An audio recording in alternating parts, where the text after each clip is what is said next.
first of all, the era was such that people were trying to reproduce the commercial success of soundtrack albums like Saturday Night Fever and Flashdance and things like that. So sometimes there was an odd hybrid where they didn't have enough songs, pop songs or rock songs in the film to really justify a full song album.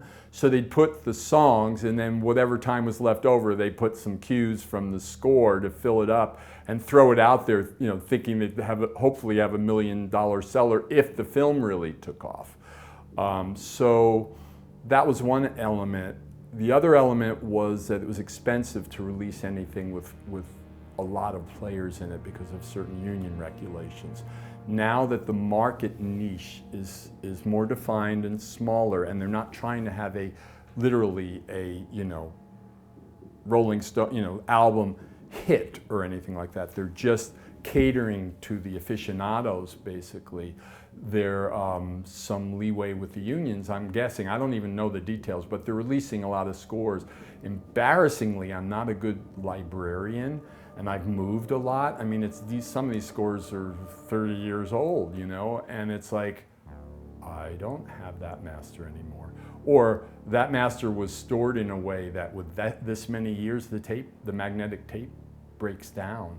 And there's some restorations that they've done, like on the original Terminator, we quote, baked the 24 tracks because we remixed that for the MGM 5.1 release. We had to go back and remix the entire score in 5.1. So that was a big investment by MGM, and they were willing, because it's a very expensive process. So now I don't even know where they glean, like something just came out on The Accused. I'm not 100% sure where they got the material from. The studio must have had like a master 1/4 inch or something like that of a stereo of some of the cues, But I love that people care. I mean, that's wonderful, and that they're listening. I don't think when I was in it, until social media, I had no idea that there were people out there. Like the first social media thing that caught my attention was once I went somewhere, I think I was on IMDb trying to check because someone told me there was an incorrect credit, and I was trying to go and see if I had to fix it. And there was a chat room on there, and someone said, "What happened to Brad Fiedel?" And someone else, I heard that. I'm like, somebody cares? I mean, I've always just been in the trenches doing my thing till I wasn't anymore and moved on to other things. And so it's heartening to think that all those years and hours spent in the studio, that it's inspiring or meaningful to somebody somewhere. So that's cool. I love that they're releasing this stuff, especially if it's decent. There was one early attempt to re-release the Terminator score the guys did, and I wasn't involved in it, and they remixed from the 24 track, and it was terrible. So I was really glad that recently we did a whole new release of Terminator that I remixed. So that interest, and to do it on vinyl partially, at least there was, that was very cool. And there was a lot of respect and care done on my part and on the label's part to do that properly. Terminator 2-3D, the challenges, first of all, I'd never done anything like it before. And it wasn't really a ride per se, and that was fine because it really was a film. The section that I was scoring was really a 3D film. And it was sequences that Jim was imagining, and also had more technology, again, to do things that, I forget what they were called, but it's so funny. I saw a drone in the street the other day, and I said, he had that in T2-3D. He had these little things that could do this. What was really challenging as a composer was they went really crazy with the sound system.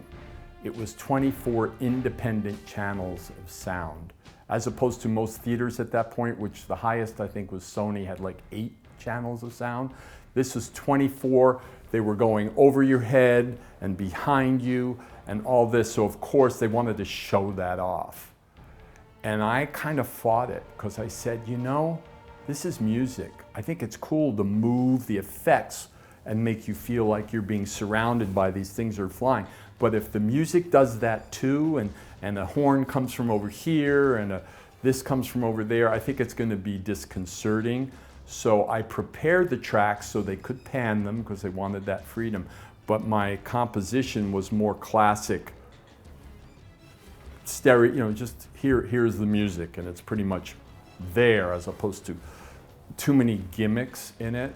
And in order to do that, I had to create it on two 24-track tapes and kind of lay them down separately, and I had to go to a special studio because I didn't have two of those machines to sync together, and then the mixing of it was, so it was technically complicated, but I really approached it like scoring a little film.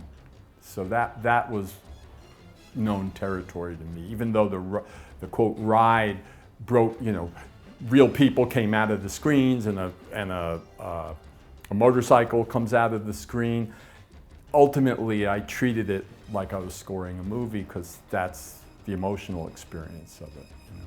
We had to mix it because there was no mixing studio to mix a film with 24 independent tracks. Anywhere in Hollywood, nowhere. So they got this special mixer and we mixed it in the room where the speakers existed in Orlando in Florida. At night, while the park was closed, I was staying in this hotel in Orlando, and you know, I would go and everybody was leaving, the park is closing, and I'm like trudging in, and we're in the middle of this, the room where the audience would experience it is where we mixed it.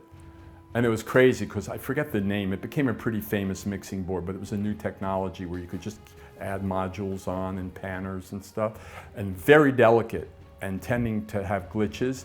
So they're actually running the smoke and the, you know, all this stuff, and the guys representing the company who was giving us this groundbreaking mixing board were constantly pulling the plastic over the board because they thought that the particles, and they were right, were going to get in and kill the chips, you know.